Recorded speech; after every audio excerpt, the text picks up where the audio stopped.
Assalamualaikum warahmatullahi wabarakatuh. Bismillah, alhamdulillah, wassalatu wassalamu ala rasulillah wa ala alihi wa sahbihi wa mawala. La hawla wa la quwata illa billah. Amma ba'da.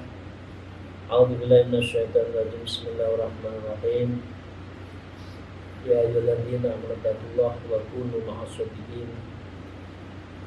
Para salikin jamaah haji qalbu rahimakumullah, semoga kita senantiasa mendapatkan keberkahan bulan Ramadan dan mendapatkan maunah dari Allah Subhanahu wa ta'ala. Dan karenanya mari kita bersyukur, alhamdulillahirabbil alamin ala kulli halin wa ni'matin.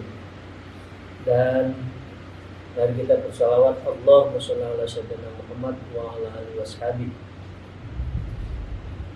Jamaah sekalian yang saya hormati, menuntaskan masalah bagaimana kita menempatkan diri, mengambil sikap dalam pelaksanaan hukum mubah, maka ada 2-3 hal yang harus menyertainya. Yang pertama, halinnya, situasi apa kita mengambil mubah itu. Dan kalau halinnya itu karena udzur, itu diperbolehkan. Yang kedua, harus ada niat. Itu semua ditujukan untuk ibadah kepada Allah. Dan dalam posisi seperti ini, yang dilakukannya adalah secara istiqomah. Nah, 3 hal itu yang dilakukan sehari-hari oleh kita, baik menyangkut mencari rezeki dalam hal muamalah, dalam urusan beri-memberi di dalam konteks keseharian. Yang penting 3 hal itu harus kita lakukan. Mari kita lanjutkan para jamaah rahimahullah. Wa qala al-mu'allif fi hadzal kitab wa nawfihima bi ulumiha fid darain amin ya rabbal alamin. A'udzu billahi minasyaitonir rajim. Bismillahirrahmanirrahim. Fa in qila fa idza qad ahallallahu lana hadzal halal fallawmu wat ta'yiru fi ahdihi limadha.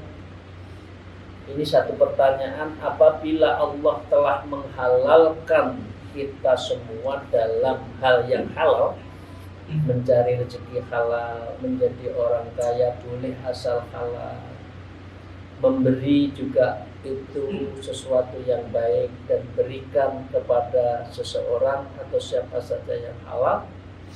Pertanyaannya, dalam hal mengambil yang halal, memberi yang halal, mencari rezeki yang halal, loh kok falaumu, kok masih dikecam, bertakyir, dicela, fi akhli limadha, itu semua mengapa?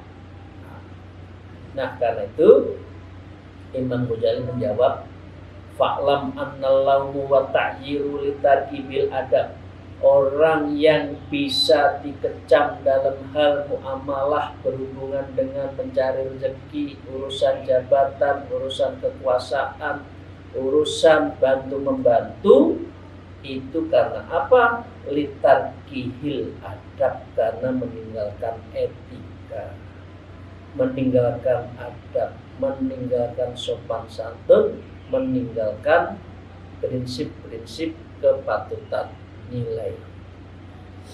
Jadi kalau Bapak Ibu sekalian, kita semua mencari rezeki kaya raya, kemudian adab kita menunjukkan mengganggu orang, ya, bertakasur, berpoya-poya, bermegah-megahan, maka ini adalah sesuatu yang tidak beradab, dan ini tidak diperkenankan di dalam hal urusan mencari, memberi, ya, dan mengambil urusan harta, rezeki, pangkat, dan jabatan. Jadi dengan demikian, di contohnya, kaman ujlisa ala ma'idatil malik, seperti halnya kalau kita sedang diundang oleh malik dan kita diminta duduk, ajlis, Fatarokal adab. Di depan raja duduk kita bahasa Jawanya berdikrang ya. Jadi berdikrang, jongkoknya di atas sambil selonjoran di hadapan raja, kan tidak beradab. Seperti halnya kita memberi dengan cara yang kasar. Nih saya kasih, makan tuh. Nah, itu juga nggak boleh. Nah, itu berarti memberi tentang sesuatu yang itu awalnya mubah dan hartanya halal, tapi cara melakukannya juga dengan pakai adab. Kalau tidak dengan adab, ini diibaratkan diundang raja, diundang presiden, duduknya berdingkrang, ya, silo, selonjor, tahu-tahu meninggalkan raja, nah, gitu. Jadi ini ada tidak ada. Fa innahu yu'aidu bidzalika wa yulamu wa in kana ta'amu lahu mubahan. Maka dengan demikian lalu ia meninggalkan kesopanan itu, maka sesungguhnya ia akan dikecam sebab perbuatan itu. Fa inna yu'aidu bidzalik wa yulamu, dan dia juga akan dicela wa in kana ta'am, meskipun makanan itu baginya diperbolehkan. Jadi karena diundang raja, dikasih makan, lagi ada acara makan-makan boleh, tapi kan tidak adab, tidak punya sopan santun, tidak punya etika. Nah, mengapa orang yang punya harta itu nanti dihisab? Salah satunya karena adab itu.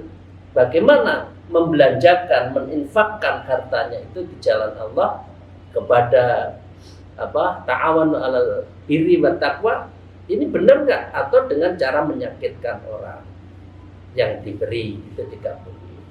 Jadi orang kaya, orang memberi, orang punya jabatan harus dengan cara etika. Jangan mendapatkannya dengan cara yang tidak halal, menyakiti, character assassination, kemudian membunuh, mengecewakan banyak orang, anak cucunya, menjadi sesuatu yang dia itu kecewa berat. Itu tidak diperkenankan. Fal aslu fi hadal bab, di akhir dari kitab ini menyebutkan semua menyangkut bab yang tadi, menyangkut mubah halal, itu Allah Ta'ala khalaqal abdil ibadatihi wa wa abdun lillahi ta'ala min kulli wajhin.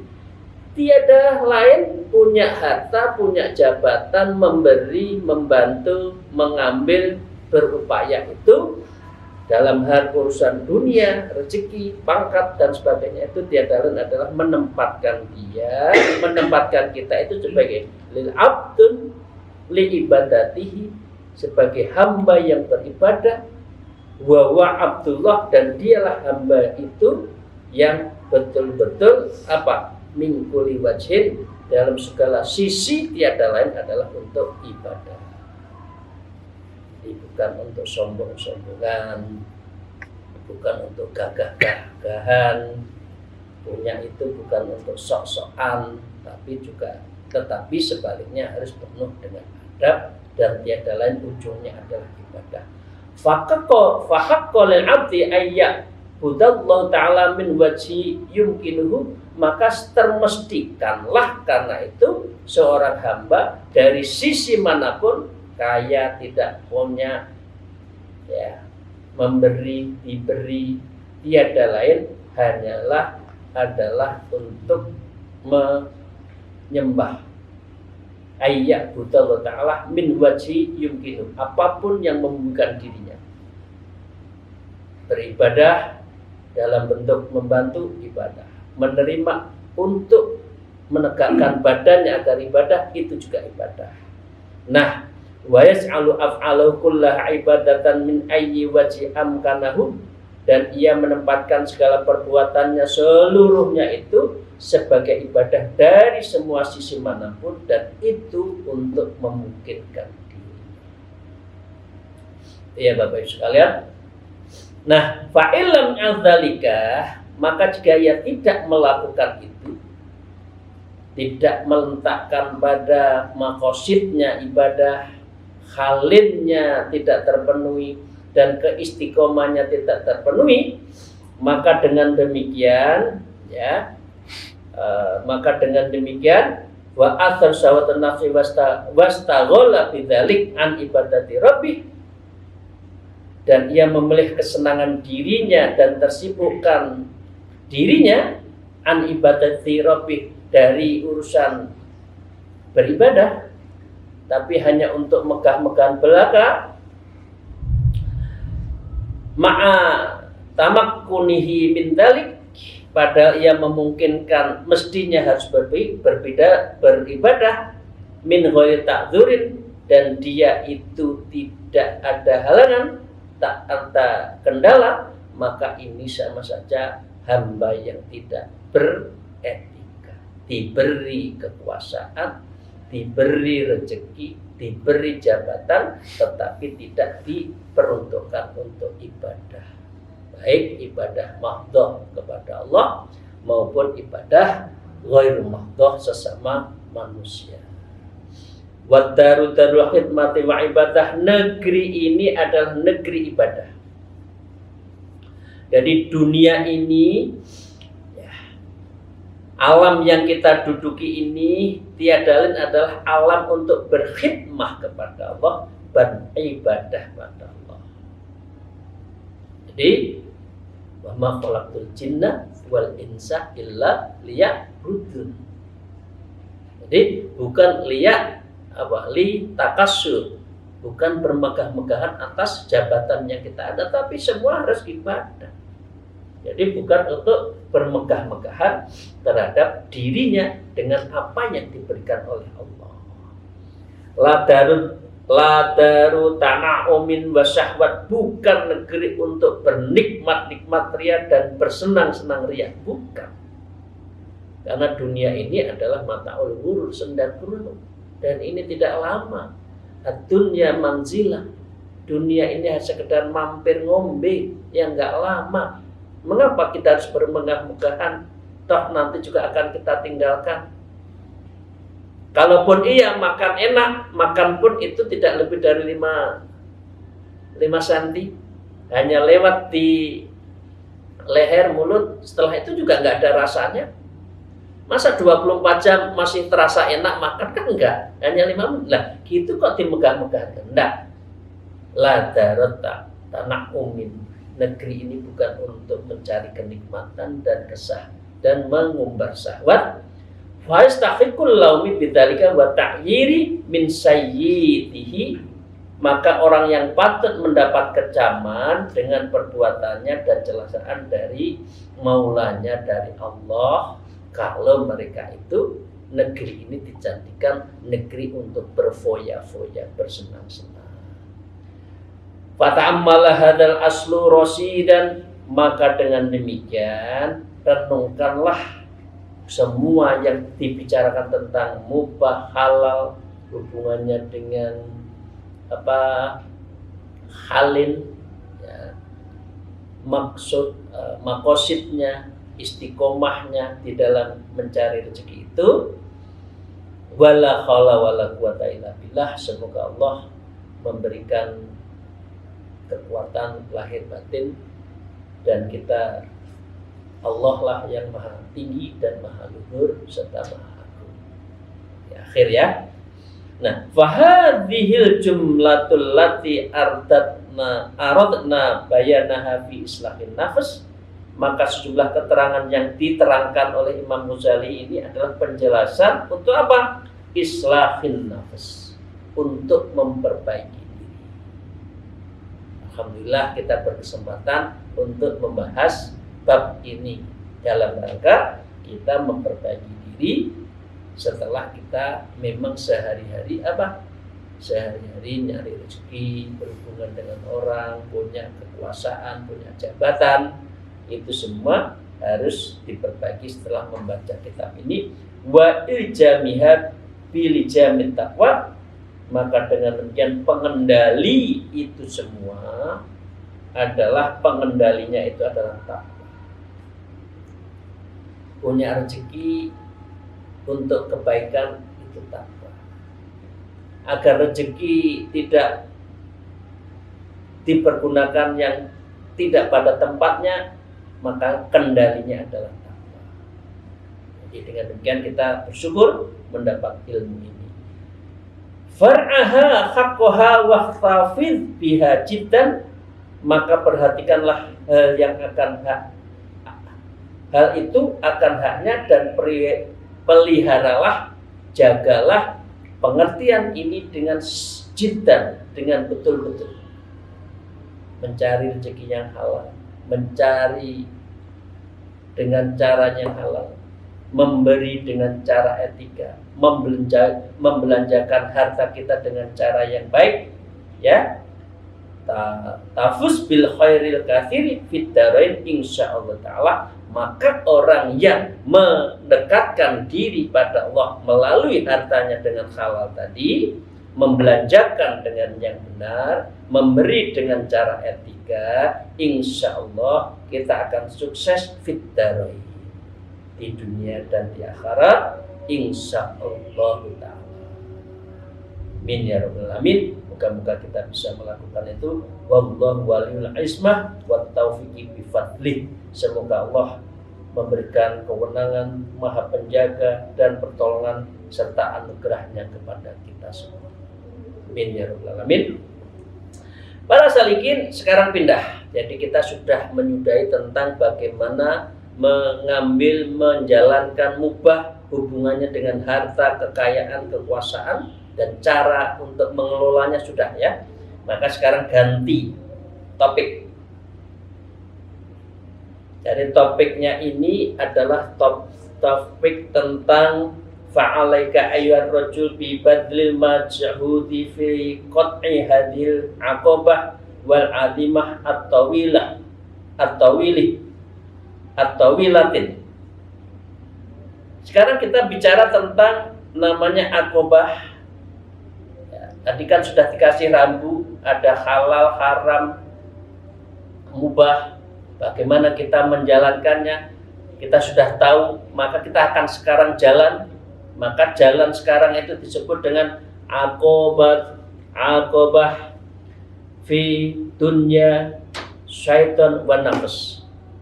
Aqabah, rintangan yang menyangkut terhadap urusan dunia, urusan makhluk dan urusan setan, serta nafsu kita itu harus kita kendalikan seperti apa.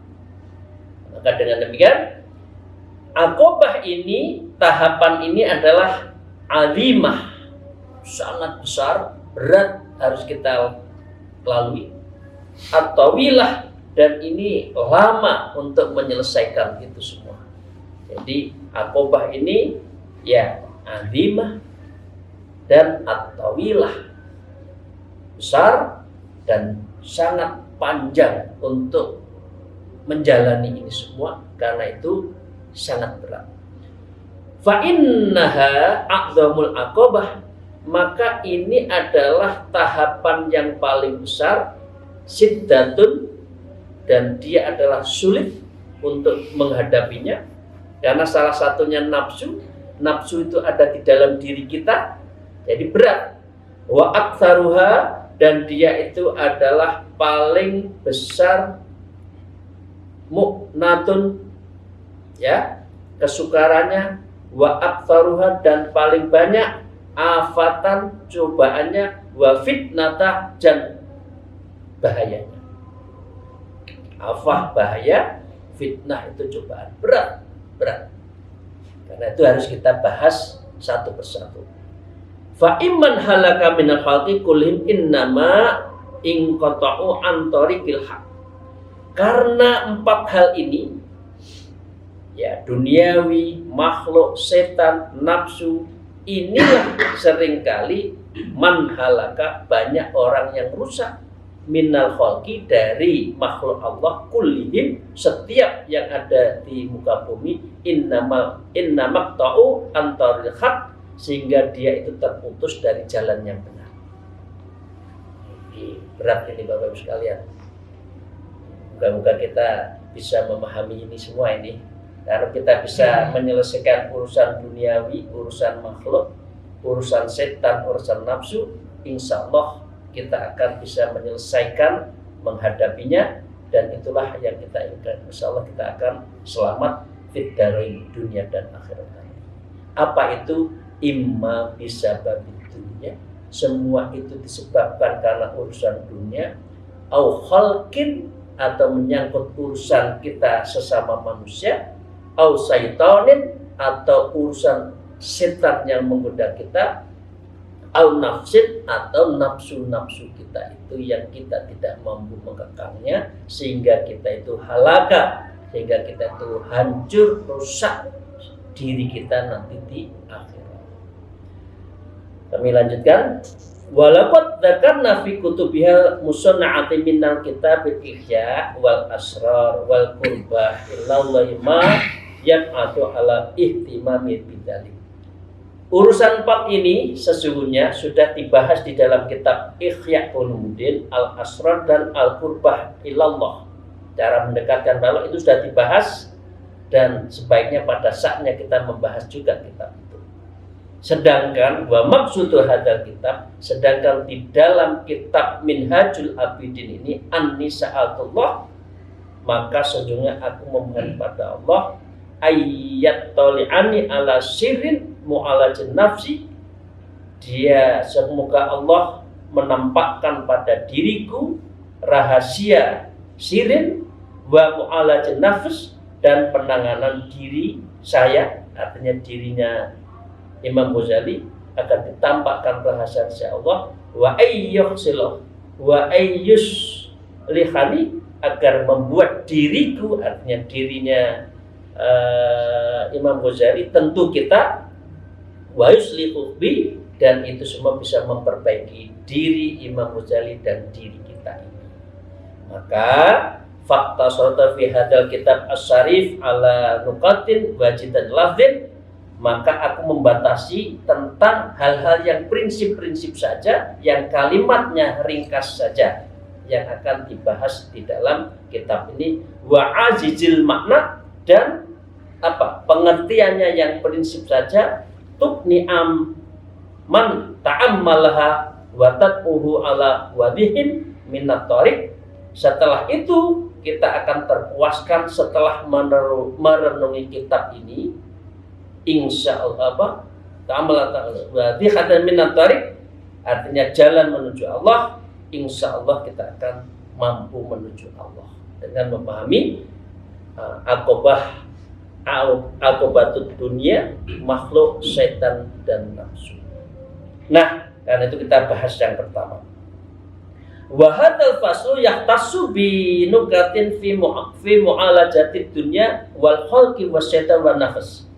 Ada 4 itu. Sekarang yang pertama, amat dunia, adapun mengenai dunia, ya, fakakkolaka antahtadarha wa nutazhada fiha. Terhadap dunia engkau terpastikan untuk berhati-hati. Cara hati-hatinya urusan dunia apa? Wa tazhada, kita harus berzuhud fiha, dalam urusan dunia ini. Ojo gongso, jangan menghalalkan segala cara, jangan menfitnah hanya mencari jabatan, jangan menginjak kawan, jangan menjadikan kawan menjadi tangga untuk naik. Ini tidak boleh. Jadi kunci untuk menjalani urusan dunia, kuncinya adalah zuhud. Li'annal amra la yakhluqu min thalathatin, karena sesungguhnya suatu perkara itu tidak terlepas 3 hal yang menyangkut dunia. Apa itu? Yang pertama, imma anta min dawil basairi wal fitani wa hasbuku antu annad dunya atuwatullahi subhanahu. Ketahuilah wahai kita semua, dunia ini adalah sesuatu min dawil basair, yaitu memiliki kearifan, wal fitani wa khasubuka, maka itu semua ada hubungannya dengan kita itu menempatkan seperti Allah menempatkan dunia itu musuh bagi manusia. Karena itu mengapa dunia itu adalah fitnah. La tulhikum amalukum wala auladukum an dzikrillah.